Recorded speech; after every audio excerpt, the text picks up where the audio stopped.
कह कह के सारे बंदे अकाल पुरख विच लिव जोड़ते हैं अपनी, क्योंकि वो अंत तो पाना चाहते हैं वाहिगुरू का, पर अंत पा नहीं सकते, क्योंकि जिन्ना कही जाते हैं जिन्ना कही जाते हैं अकाल पुरख के नाल उन्ना ही जुड़ी जाते हैं। जुड़द्या जुड़द्या अंत नूं ये पता चलता कि मैं तो इहदा ही रूप है, ये मैं किहदा अंत पाउण लग्या सी, जिहदा मैं अंत पाउणा सी वो तो मैं आप ही है। ये वाहिगुरू वाहिगुरू दे विच ही वो इंसान लीन हो जाता है जिहड़ा वाहिगुरू का अंत पाउण का यतन करता है।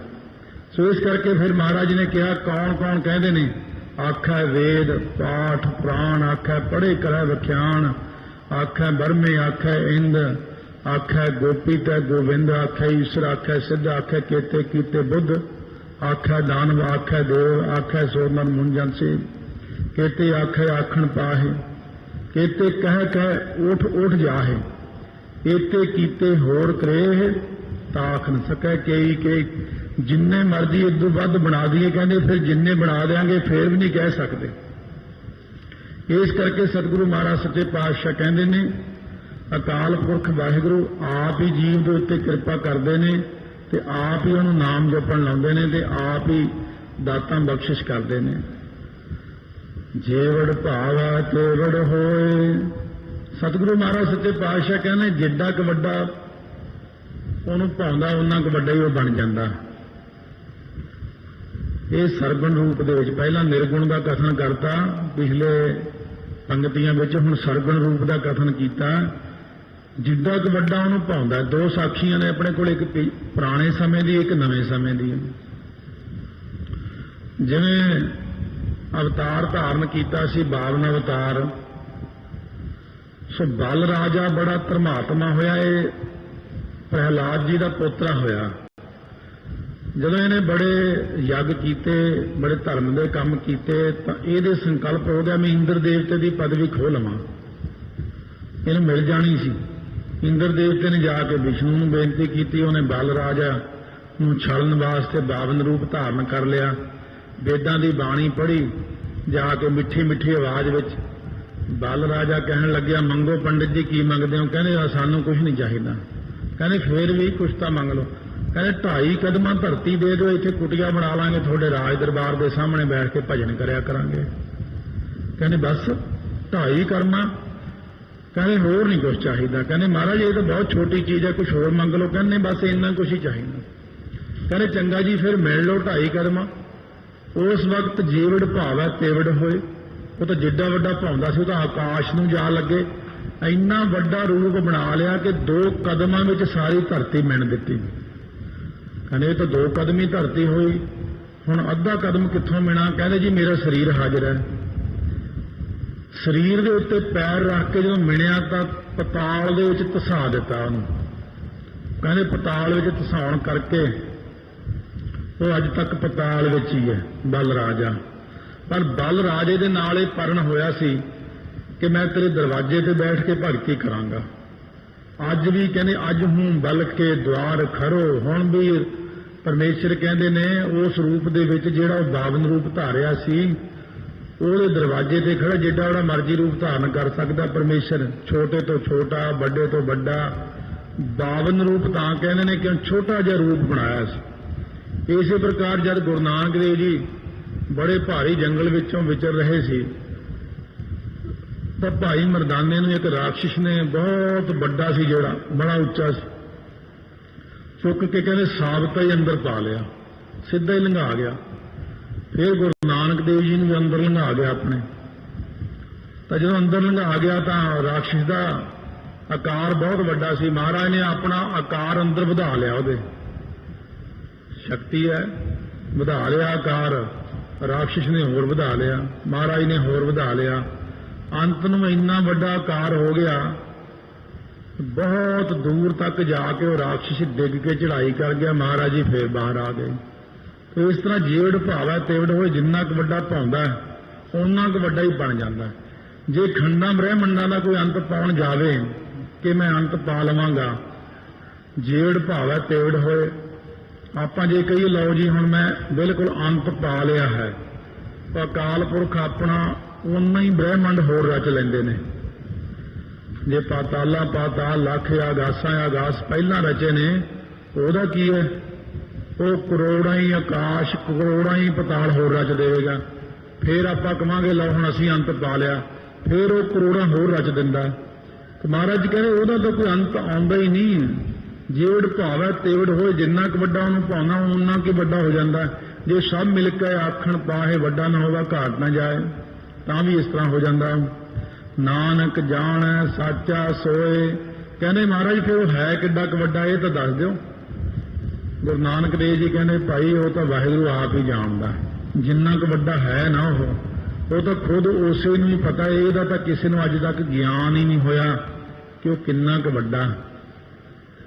हाँ जो कोई झूठ मूठ बंदा दुनिया च कह देवे कि मैं ब्रह्म नूं जान लिया है, मैनूं ਉਹਦਾ भेद आ गया है, मैं ਉਹਦਾ अंत पा लिया है, जे कोई ਇਹੋ ਜਿਹੇ पुठे बोल पुठियां गल्लां बोलदा है, जे कोई आखै बोल विगाड़, जे कोई विगाड़ के गल करदा है, बोल विगाड़ बंदा जे मूँह जोड़ा कोई बंदा अपनी गल इउं कहंदा कि मैं अंत पा लिया, रब खास नहीं हैगा, मैं उत्थे तक देख के आया हूं, जी कहंदे उहनूं असीं गिणदे हां।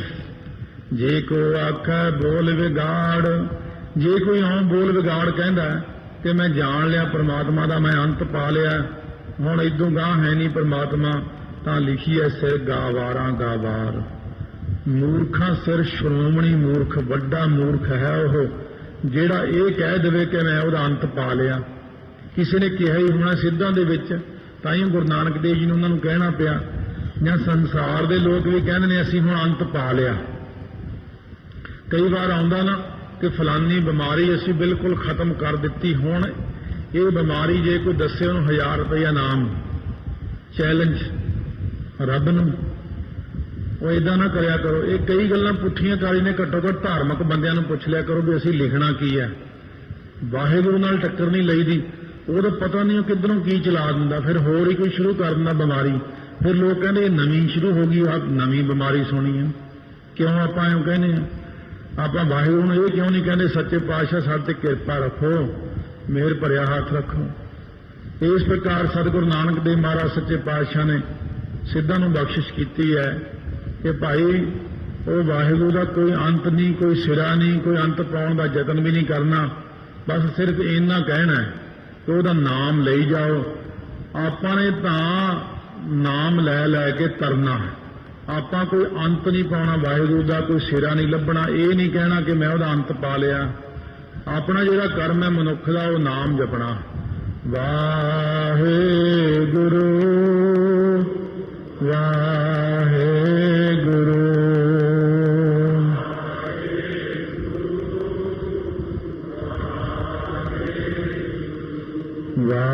वाहिगुरू वाहिगुरू।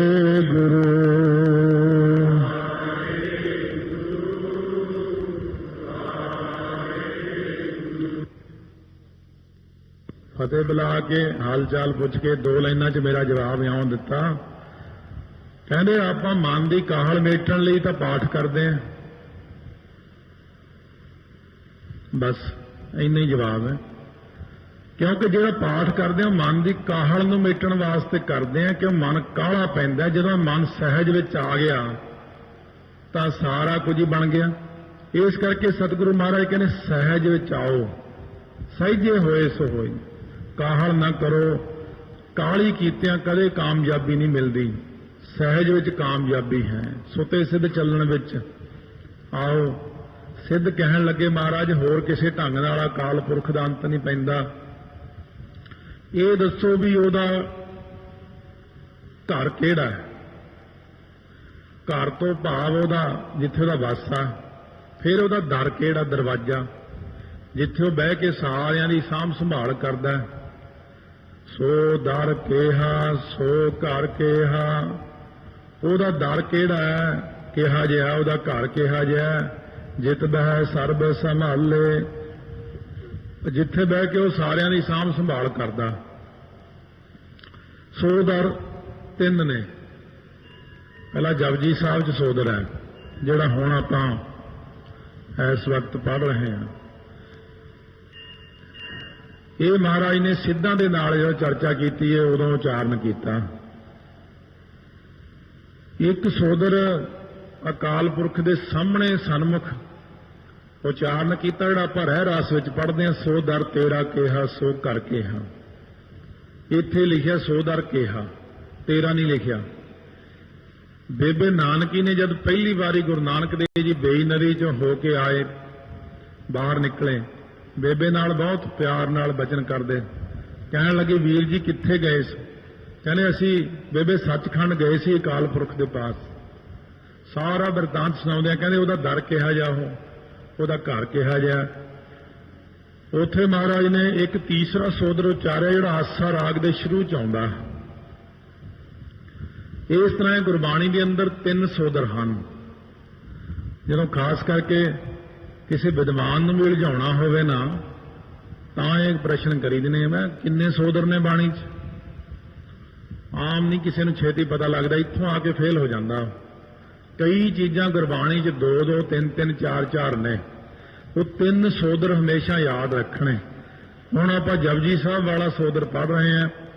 ਸੋ ਮਹਾਰਾਜ ਕਹਿੰਦੇ ਨੇ ਸੋ ਦਰ ਕਿਹਾ ਸੋ ਘਰ ਕਿਹਾ ਜਿਤ ਬਹਿ ਸਰਬ ਸੰਭਾਲੇ।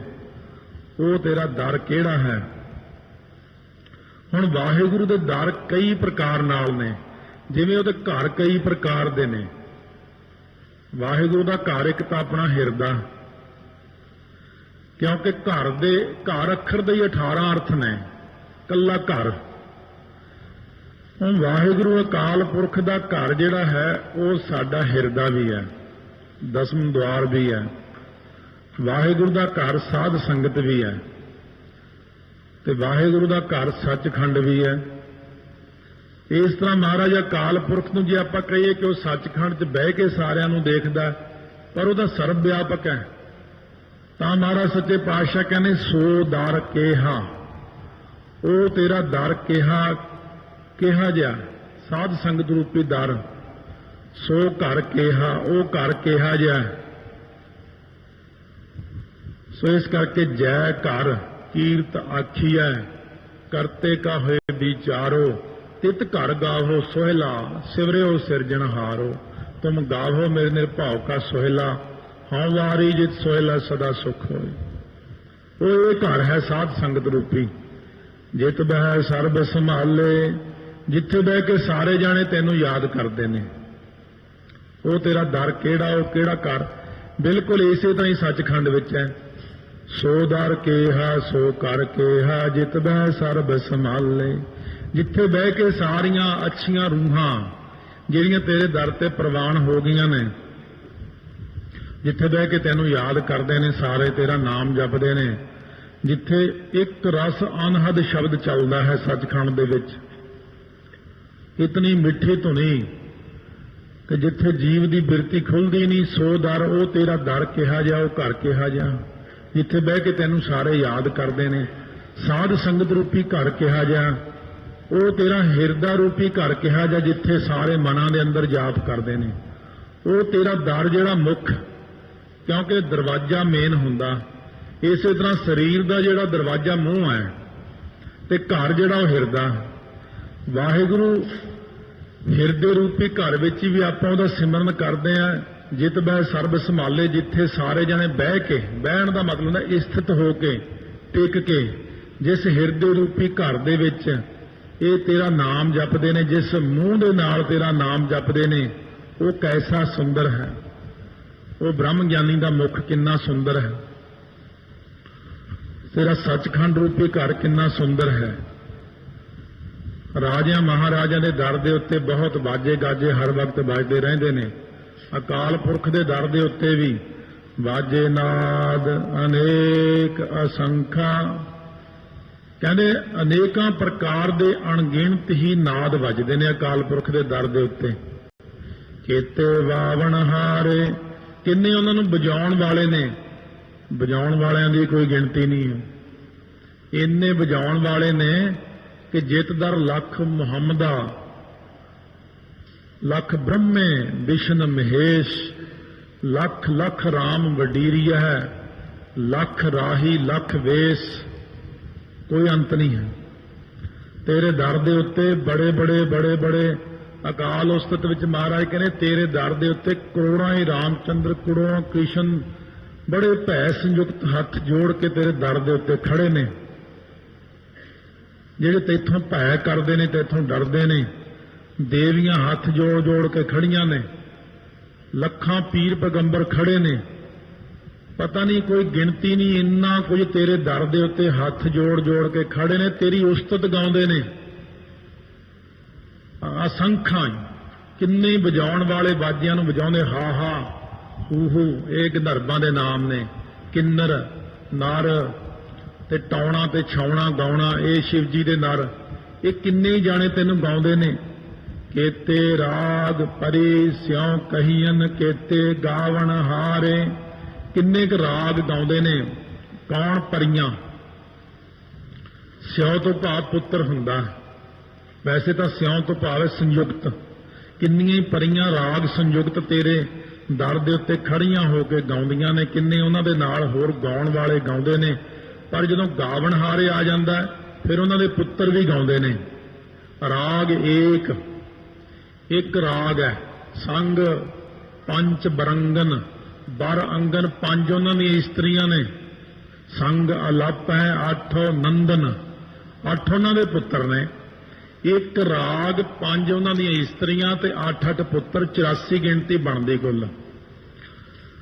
ਤੇ ਇਸ ਤਰ੍ਹਾਂ ਮੁੱਖ ਰੂਪ ਦੇ ਵਿੱਚ ਸਾਰੇ ਰਾਗ ਜਿਹੜੀਆਂ ਪਰੀਆਂ ਤੇਰੇ ਦਰ ਦੇ ਉੱਤੇ ਰਾਗਾਂ ਵਿੱਚ ਗਾਉਂਦੀਆਂ ਨੇ। ਜਿਵੇਂ ਕੱਲ ਸ਼ਾਮ ਦੇ ਪ੍ਰਸੰਗ 'ਚ ਮਹਾਰਾਜ 6ਵੇਂ ਪਾਤਸ਼ਾਹ ਦਾ ਪ੍ਰਸੰਗ ਆਇਆ, ਭਾਈ ਬਾਵਕ ਕੀਰਤਨੀਆਂ ਗੁਰੂ ਕਾ। ਮਹਾਰਾਜ ਜੀ ਉਹਨੂੰ ਕਹਿ ਕੇ ਕਹਿੰਦੇ ਨੇ ਆਹ ਰਾਗ ਵਿੱਚ ਗਾ, ਐਸ ਰਾਗ ਵਿੱਚ ਗਾ। ਭਾਈ ਬਾਵਕ ਸਾਨੂੰ ਅੱਜ ਫਲਾਨਾ ਰਾਗ ਸੁਣਾ, ਭਾਈ ਬਾਵਕ ਸਾਨੂੰ ਅੱਜ ਸ੍ਰੀ ਰਾਗ ਸੁਣਾ। ਇਉਂ ਕਹਿ ਕੇ ਸਤਿਗੁਰੂ ਮਹਾਰਾਜ ਆਪ ਵੀ ਸੁਣਦੇ ਨੇ ਰਾਗੀਆਂ ਤੋਂ। ਔਰ ਤੇਰੇ ਦਰ ਦੇ ਉੱਤੇ ਵੀ ਕਰੋੜਾਂ ਅਰਬਾਂ ਖਰਬਾਂ ਰਾਗਾਂ ਦੇ ਵਿੱਚ ਗਾਇਨ ਕਰਦੇ ਨੇ ਤੇਰੀ ਉਪਮਾ। ਕੌਣ ਕੌਣ ਗਾਉਂਦੇ ਨੇ? ਹੁਣ ਸਨਮੁਖ ਹੱਥ ਜੋੜ ਕੇ ਅਕਾਲ ਪੁਰਖ ਦੇ ਕਹਿੰਦੇ, ਗਾਵ ਹੈ ਤੁਹਾਨੂੰ ਪੌਣ ਪਾਣੀ ਬਹਿ ਸੰਤਰ। ਤੁਹਾਨੂੰ ਮਹਾਰਾਜ ਪੌਣ ਦੇਵਤਾ ਗਾਉਂਦਾ ਹੈ, ਪਾਣੀ ਦੇਵਤਾ ਗਾਉਂਦਾ ਹੈ, ਬਸੰਤਰ ਦੇਵਤਾ ਗਾਉਂਦਾ ਹੈ। ਕਿਵੇਂ? ਇੱਕ ਵਾਰੀ ਇੰਦਰ ਨੂੰ ਤੇ ਦੇਵਤਿਆਂ ਨੂੰ ਸਾਰਿਆਂ ਨੂੰ ਹੰਕਾਰ ਹੋ ਗਿਆ ਕਿ ਉਹ ਰੱਬ ਪਤਾ ਨਹੀਂ ਦਿਖਦਾ ਕਿ ਨਹੀਂ ਦਿਖਦਾ, ਪਰ ਅਸੀਂ ਤਾਂ ਬੜੀਆਂ ਸ਼ਕਤੀਆਂ ਵਾਲੇ ਹਾਂ। ਪੌਣ ਦੇਵਤਾ ਕਹਿੰਦਾ ਮੇਰੇ ਵਰਗਾ ਕੋਈ ਸ਼ਕਤੀ ਵਾਲਾ ਨਹੀਂ, ਮੈਂ ਉਡਾ ਦਿਆਂ। ਪਾਣੀ ਕਹਿੰਦਾ ਮੈਂ ਡਬੋ ਦਿਆਂ। ਅੱਗ ਕਹਿੰਦਾ ਮੈਂ ਜਿੱਥੇ ਚਲਾ ਜਾਵਾਂ ਸਭ ਨੂੰ ਸਾੜ ਦਿਆਂ। ਇੰਦਰ ਕਹਿੰਦਾ ਮੇਰੇ ਵਰਗਾ ਕੋਈ ਨਹੀਂ। ਪਰਮੇਸ਼ਰ ਨੇ ਸੋਚਿਆ ਇਹ ਤਾਂ ਹੰਕਾਰ ਹੋ ਗਿਆ। ਪਰਮੇਸ਼ਰ ਨੇ ਇੱਕ ਸਾਧੂ ਦਾ ਰੂਪ ਧਾਰਨ ਕੀਤਾ ਤੇ ਸਵਰਗਾਂ ਦੇ ਦਰਵਾਜ਼ੇ ਦੇ ਵਿੱਚ ਬੈਠ ਕੇ ਜਾ ਕੇ ਚੌਂਕੜੀ ਲਾ ਕੇ। ਜਿਹੜੀਆਂ ਇੰਦਰ ਦੀਆਂ ਨਰਤਕੀਆਂ ਨੱਚ ਰਹੀਆਂ ਸੀ ਉਹ ਕਹਿੰਦੇ ਸਾਡਾ ਤਾਲ ਨਹੀਂ ਵੱਜਦਾ, ਸਾਡੇ ਪੈਰ ਉਖੜੀ ਜਾਂਦੇ ਨੇ। ਜਿਹੜਾ ਉਹ ਆ ਕੇ ਮਹਾਤਮਾ ਕੋਈ ਬੈਠਾ ਨਾ, ਉਹਦਾ ਪ੍ਰਤਾਪ ਬਹੁਤ ਹੈ। ਇੰਦਰ ਕਹਿੰਦਾ ਹਾਂ ਔਖਾ ਜਿਹਾ ਤਾਂ ਮੈਂ ਵੀ ਹੋ ਰਿਹਾ ਬੜਾ, ਇਹ ਪਤਾ ਨਹੀਂ ਕੌਣ ਹੈ ਇਹ। ਸਾਰੇ ਦੇਵਤਿਆਂ 'ਚ ਖਲਬਲੀ ਮਚ ਗਈ। ਤਾਂ ਉਸ ਵਕਤ ਇੰਦਰ ਨੇ ਸਾਰਿਆਂ ਨਾਲੋਂ ਪਹਿਲਾਂ ਭੇਜਿਆ ਪੌਣ ਦੇਵਤੇ ਨੂੰ, ਕਹਿੰਦਾ ਤੂੰ ਪੁੱਛ ਕੇ ਆ ਕੌਣ ਹੈ। ਜਾ ਕੇ ਪੁੱਛਦੇ ਮਹਾਤਮਾ ਜੀ ਤੁਸੀਂ ਕੌਣ ਹੋ? ਮਹਾਤਮਾ ਜੀ ਅੱਗੇ ਪਰਮੇਸ਼ਰ ਨੇ ਕਹਿੰਦੇ ਹਾਂ ਤੂੰ ਦੱਸ ਕੌਣ ਹੈ? ਕਹਿੰਦੇ ਮੈਂ ਪੌਣ ਦੇਵਤਾ। ਕਹਿੰਦੇ ਕੀ ਕੰਮ ਕਰਦਾ? ਕਹਿੰਦੇ ਮੈਂ ਜੀ ਨੇਰੀਆਂ ਲਿਆਉਣਾ। ਕਹਿੰਦੇ ਅੱਛਾ। ਇੱਕ ਘਾਹ ਜਿਹਾ ਛੋਟਾ ਜਿਹਾ ਕੱਖ ਜਿਹਾ ਰੱਖਤਾ, ਕਹਿੰਦੇ ਲੈ ਆ ਉਡਾ ਕੇ ਦਿਖਾ ਜਰਾ। ਪੌਣ ਦੇਵਤਾ ਨੇ ਆਪਣਾ ਸਾਰਾ ਜ਼ੋਰ ਲਾਤਾ, ਸਾਰਾ ਜ਼ੋਰ ਲਾਤਾ, ਨੇਰੀਆਂ ਲਿਆਤੀਆਂ, ਤੂਫਾਨ ਲਿਆਤੇ, ਕੱਖ ਹਿੱਲਿਆ ਹੀ ਨਹੀਂ। ਸ਼ਰਮਸਾਰ ਹੋ ਕੇ ਵਾਪਸ ਮੁੜ ਗਿਆ। ਫਿਰ ਇੰਦਰ ਦੇਵਤਾ ਕਹਿੰਦਾ ਪਾਣੀ ਤੂੰ ਜਾ ਜਰਾ। ਕਹਿੰਦੇ ਤੂੰ ਕੌਣ? ਕਹਿੰਦੇ ਤੂੰ ਦੱਸ ਕੌਣ ਹੈ? ਕਹਿੰਦੇ ਮੈਂ ਪਾਣੀ ਦੇਵਤਾ। ਕਹਿੰਦੇ ਮੈਂ ਪੂਰੀ ਸ੍ਰਿਸ਼ਟੀ ਨੂੰ ਡੋਬਣ ਦੀ ਸਮਰੱਥਾ ਰੱਖਦਾ। ਕਹਿੰਦੇ ਲੈ ਮੇਰਾ ਕੱਖ ਡਬੋ ਕੇ ਦਿਖਾ, ਰੋੜ ਕੇ ਦਿਖਾ, ਜੋ ਮਰਜ਼ੀ ਕਰਕੇ ਦਿਖਾ। ਉਹਨੇ ਆਪਣਾ ਪੂਰਾ ਜ਼ੋਰ ਲਾ ਲਿਆ, ਪਰਮੇਸ਼ਰ ਦਾ ਕੱਖ ਵੀ ਨਹੀਂ ਰੋੜ ਸਕਿਆ, ਉਹ ਵੀ ਮੁੜ ਗਿਆ। ਫਿਰ ਅਗਨੀ ਦੇਵਤਾ ਆ ਗਿਆ। ਕਹਿੰਦੇ ਤੁਸੀਂ ਕੌਣ? ਕਹਿੰਦੇ ਤੂੰ ਦੱਸ ਕੌਣ ਹੈ? ਕਹਿੰਦੇ ਮੈਂ ਅਗਨੀ ਦੇਵਤਾ, ਮੈਂ ਸਾਰੀ ਦੁਨੀਆ ਸਾੜ ਕੇ ਸੁਆਹ ਕਰ ਸਕਦਾ। ਕਹਿੰਦਾ ਮੇਰਾ ਇੰਨਾ ਕੁ ਕੱਖ ਹੈ, ਸਾੜ ਕੇ ਸੁਆਹ ਕਰਕੇ ਦਿਖਾ। ਕੱਖ ਨਹੀਂ ਬਣਿਆ ਉਹ ਤੋਂ। ਉਹ ਵੀ ਸ਼ਰਮਸਾਰ ਹੋ ਕੇ ਮੁੜ ਗਿਆ। ਜਦ ਇੰਦਰ ਉੱਠ ਕੇ ਆਇਆ ਕਹਿੰਦਾ ਮੈਂ ਦੇਖਦਾ ਜਾ ਕੇ, ਬੜੀ ਆਕੜ ਜੀ ਨਾਲ ਪਰਮੇਸ਼ਰ ਅਲੋਪ ਹੋ ਗਏ। ਫਿਰ ਆਕਾਸ਼ਬਾਣੀ ਰਾਹੀਂ ਕਹਿੰਦੇ ਉਹ ਅਸੀਂ ਤਾਂ ਤੁਹਾਡਾ ਹੰਕਾਰ ਤੋੜਨ ਆਏ ਸੀ। ਜਦੋਂ ਪਰਮੇਸ਼ਰ ਨੇ ਇੰਨੀ ਗੱਲ ਕਹੀ ਤਾਂ ਸਾਰਿਆਂ ਦੀ ਅਕਲ 'ਚ ਗੱਲ ਆਈ, ਉਹ ਤਾਂ ਪਰਮੇਸ਼ਰ ਸਨ ਆਪ। तदों फिर उहदी उस्तत गाउंदे ने। गाव है तौनो पौण पाणी बह संतर, एवें नहीं गाउंदे, सब गाउंदे ने। उन्होंने पता कि परमेश्वर का असीं कुछ नहीं बिगाड़ सकते, परमेश्वर बहुत वड्डा है। गाव है तौनो पौण, जिहड़े पौणहारी ने, जिहड़े कुछ नहीं खांदे, 12-12 साल तक कुछ नहीं खांदे, पौणहारी भी तैनूं गाउंदे ने। पानी तो भाव जिहड़े जल धारे करते हैं पानी विच खड़ के, वो भी तैनूं गाउंदे ने। बसंतर जिहड़े 5 धूणियां लाउंदे ने चारे पासे, वो भी तैनूं गाउंदे ने। पौण जिहड़े ने वो भी तैनूं गाउंदे ने। पौण वाले कौन ने? रजोगुणी। पानी वाले कौन ने? सतोगुणी। बसंतर कौन है? अग्नि हुंदी तमोगुणी। तैनूं सारे ही गाउंदे ने। फिर जिहड़े पौण वाले ने, जिन्हां ने अपणियां पौणां नूं साधिया होया है, ਜਿਹੜੀਆਂ ਆਪਾਂ ਪੌਣਾ ਪਹਿਲਾਂ ਵੀ ਸੁਣ ਚੁੱਕੇ ਆ, ਉਦਿਆਨ ਬਿਆਨ ਸਮਾਨ, ਇਹ ਪੌਣਾ, ਇਹਨਾਂ ਨੂੰ ਸਾਧਨ ਵਾਲੇ ਪੌਣਾ ਹਾਰੀ ਜਿਹੜੇ ਦਸਮ ਦੁਆਰ ਵਿੱਚ ਆਪਣੇ ਸਵਾਸਾਂ ਨੂੰ ਚੜਾਉਂਦੇ ਨੇ, ਓਮ ਕਰਕੇ ਚੜਾ ਲੈਂਦੇ ਨੇ, ਫਿਰ ਲਾਹ ਲੈਂਦੇ ਨੇ, ਇਹ ਪੌਣ ਹਾਰੀ ਇਹ ਦੂਜੀ ਕਿਸਮ ਦੇ ਨੇ।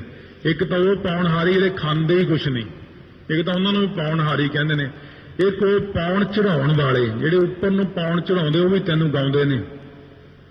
ਇੱਕ ਉਹ ਜਿਹੜੇ ਕਿੰਨਾ ਕਿਲੋ ਪਾਣੀ ਪੀ ਕੇ ਬਾਹਰ ਨੂੰ ਕੱਢਦੇ, ਪਾਣੀ ਦੇ ਧਾਰੇ ਕਰਦੇ ਨੇ। ਇੱਕ ਤਾਂ ਪਾਣੀ ਵਿੱਚ ਖੜਦੇ ਨੇ, ਇੱਕ ਪਾਣੀ ਦੇ ਹੀ ਕੱਢੀ ਜਾਂਦੇ ਨੇ, ਪੀ ਪੀ ਕੇ ਨੱਕ ਰਾਹੀਂ ਕੱਢ ਦਿੰਦੇ ਨੇ, ਕਦੇ ਮੂੰਹ ਰਾਹੀਂ ਬਾਹਰ ਕੱਢ ਦਿੰਦੇ ਨੇ। ਇੱਕ ਬੈਸੰਤਰ, ਇੱਕ ਅਗਨੀਆਂ ਨੂੰ ਤਾਉਣ ਵਾਲੇ, ਅੱਗ ਦੇ ਉੱਤੇ ਬਹਿਣ ਵਾਲੇ, ਜਠਰਾਗਨ ਅਗਨੀ ਤੇ ਕਾਬੂ ਪਾਉਣ ਵਾਲੇ। ਕਿੰਨੀਆਂ ਕੁ ਦੀ ਗਿਣਤੀ ਕਰਾਂਗੇ, ਸਾਰੇ ਤੁਹਾਨੂੰ ਗਾਉਂਦੇ ਨੇ। ਗਾਵੇ ਰਾਜਾ ਧਰਮ ਦੁਆਰੇ, ਜਿਹੜਾ ਰਾਜਾ ਹੈ ਨਾ, ਧਰਮ ਰਾਜਾ, ਇਹ ਵੀ ਤੁਹਾਡੇ ਦਰ ਦੇ ਉੱਤੇ ਖੜ ਕੇ ਇਉਂ ਗਾਉਂਦਾ ਹੈ, ਹੇ ਵਾਹਿਗੁਰੂ ਮੈਥੋਂ ਸਦਾ ਨਿਆਂ ਹੋਵੇ, ਮੈਥੋਂ ਕਦੇ ਕੁਨਿਆ ਨਾ ਹੋ ਜਾਵੇ, ਇਹ ਕਿਰਪਾ ਰੱਖਿਓ। ਧਰਮ ਰਾਜਾ ਵੀ ਤੇਰੇ ਦਰ ਦੇ ਉੱਤੇ ਖੜ ਕੇ ਗਾਉਂਦਾ। ਇੱਕ ਧਰਮ ਰਾਜਾ ਨਹੀਂ, ਇਹ ਕਰੋੜਾਂ ਹੀ ਧਰਮ ਰਾਜੇ ਨੇ, ਕਰੋੜਾਂ ਹੀ ਨਰਕ ਨੇ, ਕਰੋੜਾਂ ਹੀ ਕਈ ਕੁਛ, ਕਰੋੜਾਂ ਦੀ ਗਿਣਤੀ 'ਚ ਹੈ। ਰੱਬ ਜੋ ਹੋਇਆ, ਆਮ ਬੰਦੇ ਕੋਲ ਵਿਚਾਰੇ ਕੋਲ ਇੱਕ ਮਕਾਨ ਹੁੰਦਾ ਛੋਟਾ ਜਿਹਾ, ਗਰੀਬ ਆਦਮੀ ਕੋਲ। ਅਮੀਰ ਬੰਦੇ ਦੀਆਂ ਪਟਿਆਲੇ 'ਚ 5 ਕੋਠੀਆਂ ਹੋਣੀਆਂ, ਤੇ ਜਿਹੜੇ ਬੰਦੇ ਬਹੁਤ ਅਮੀਰ ਨੇ ਉਹਨਾਂ ਦੀ ਹਰੇਕ ਸ਼ਹਿਰ 'ਚ ਇੱਕ ਕੋਠੀ ਹੁੰਦੀ ਆ। ਜਿਹੜੇ ਉਦੋਂ ਵੀ ਅਮੀਰ ਨੇ ਉਹ ਬਾਹਰਲੇ ਦੇਸ਼ਾਂ 'ਚ ਵੀ ਹਰੇਕ ਥਾਂ ਤੇ ਇੱਕ ਕੋਠੀ ਆ ਉਹਨਾਂ ਦੀ। ਭਈ ਜਿੰਨਾ ਬੰਦਾ ਅਮੀਰ ਆ ਉਨੀ ਗਿਣਤੀ ਵੱਧਦੀ ਜਾਂਦੀ, ਤੇ ਪਰਮੇਸ਼ਰ ਸਭ ਤੋਂ ਹੀ ਅਮੀਰ ਹੈ। ਇਸ ਕਰਕੇ ਪਰਮੇਸ਼ਰ ਦੇ ਦਰ ਤੇ ਕਰੋੜਾਂ ਬ੍ਰਹਮੇ, ਵਿਸ਼ਨੂੰ, ਮਹੇਸ਼, ਇੰਦਰ ਦੇਵਤੇ, ਧਰਮ ਰਾਜੇ, ਪਤਾ ਨਹੀਂ ਕਿੰਨਿਆਂ ਦੀ ਗਿਣਤੀ ਵਿੱਚ ਖੜ ਕੇ ਤੈਨੂੰ ਗਾ ਰਹੇ ਨੇ, ਕੋਈ ਅੰਤ ਹੀ ਨਹੀਂ ਹੈ। ਗਾਵ ਹੈ ਚਿੱਤ ਗੁਪਤ ਲਿਖ ਜਾਣ ਹੈ। ਚਿੱਤਰ ਗੁਪਤ ਵੀ ਗਾਉਂਦੇ ਨੇ, ਜਿਹੜੇ ਚਿੱਤ ਦੀਆਂ ਗੱਲਾਂ ਨੂੰ ਗੁਪਤ ਰੂਪ ਵਿੱਚ ਜਾਣਦੇ ਨੇ, ਖੱਬੇ ਸੱਜੇ ਮੋਢੇ ਤੇ ਬੈਠ ਕੇ ਗਾਉਂਦੇ ਨੇ, ਉਹ ਵੀ ਤੈਨੂੰ ਗਾਉਂਦੇ ਨੇ। ਉਹ ਸਾਰੇ ਜੀਵਾਂ ਦਾ ਹਿਸਾਬ ਕਿਤਾਬ ਰੱਖਣ ਵਾਲੇ ਲਿਖ ਜਾਣ ਹੈ, ਜਿਹੜੇ ਲਿਖ ਕੇ ਜਾਣਦੇ ਨੇ, ਫਿਰ ਧਰਮ ਰਾਜੇ ਨੂੰ ਜਾ ਕੇ ਦਿੰਦੇ ਨੇ ਵੀ ਆਹ ਬੰਦੇ ਨੇ ਆਹ ਕੰਮ ਕੀਤਾ, ਇਹਨੇ ਆਹ ਕੰਮ ਕੀਤਾ।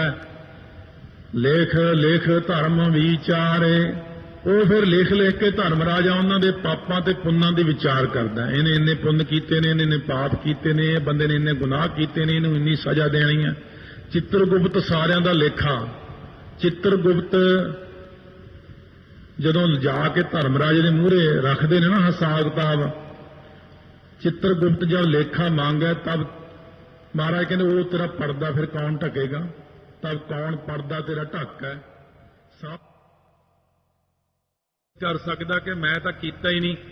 ਜੇ ਤੁਸੀਂ ਇਹ ਕਹਿ ਦਿਓ ਮੈਂ ਨਹੀਂ ਕੀਤਾ, ਉਹ ਕਹਿੰਦੇ ਲੈ ਫਿਰ ਪਿਛਲਾ ਦੇਖ ਆਪਣਾ, ਹੁਣ ਜਰਾ ਆਹ ਫਲਾਣੇ ਟਾਈਮ ਤੇ ਇੰਨੇ ਵੱਜ ਕੇ ਇੰਨੇ ਮਿੰਟ ਤੇ ਆਹ ਗਲਤੀ ਤੂੰ ਕੀਤੀ ਨਹੀਂ ਹੈ, ਸਾਰਾ ਕੁਝ ਸਾਹਮਣੇ ਦਿਖਾ ਦਿੰਦੇ ਨੇ। ਇਸ ਕਰਕੇ ਮਹਾਰਾਜ ਕਹਿੰਦੇ ਧਰਮ ਰਾਜਾ ਵੀ ਵਿਚਾਰ ਕਰਦਾ ਹੈ। ਕਿਉਂ ਵਿਚਾਰਦਾ ਹੈ? ਕਿਉਂਕਿ ਗਲਤੀ ਨਾ ਹੋ ਜਾਵੇ ਕਿਤੇ ਮੈਥੋਂ। ਗਾਵੈ ਈਸ਼ਰ ਬ੍ਰਹਮਾ ਦੇਵੀ, ਧਰਮ ਰਾਜਾ ਤੇ ਚਿੱਤਰਗੁਪਤ ਤਾਂ ਗਾਉਂਦੇ ਨੇ। ਈਸ਼ਰ ਤੋਂ ਭਾਵ ਸ਼ਿਵ ਜੀ ਵੀ ਗਾਉਂਦਾ ਹੈ, ਬ੍ਰਹਮਾ ਵੀ ਗਾਉਂਦਾ ਹੈ, ਸ਼ਿਵ ਜੀ ਇੱਕ। ਇੱਥੇ ਤਾਂ ਇੱਕ ਦਾ ਵਾਚਕ ਹੈ ਨਾ, ਅੱਗੇ 11 ਰੁਦਰ ਨੇ ਕੁੱਲ। ਸ਼ਿਵ ਜੀ ਦੇ 11 ਅਵਤਾਰ ਵੀ ਤੈਨੂੰ ਗਾਉਂਦੇ ਨੇ। ਗਾਵੈ ਬ੍ਰਹਮਾ, ਬ੍ਰਹਮਾ ਦਾ ਕੋਈ ਅੰਤ ਹੀ ਨਹੀਂ, ਇੰਨੇ ਬ੍ਰਹਮੇ ਨੇ, ਉਹ ਸਾਰੇ ਤੈਨੂੰ ਗਾਉਂਦੇ ਨੇ। 9 ਕਰੋੜ ਦੇਵੀਆਂ ਤੈਨੂੰ ਗਾਉਂਦੀਆਂ ਨੇ।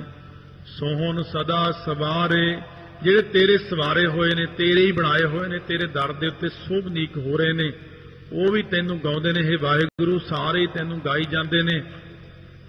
महाराज कहने भाई कौन है जिहड़ा उहनूं नहीं गाउंदा?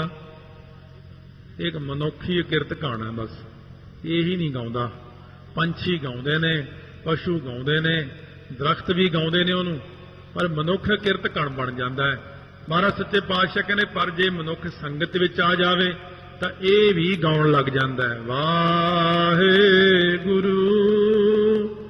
वाहिगुरू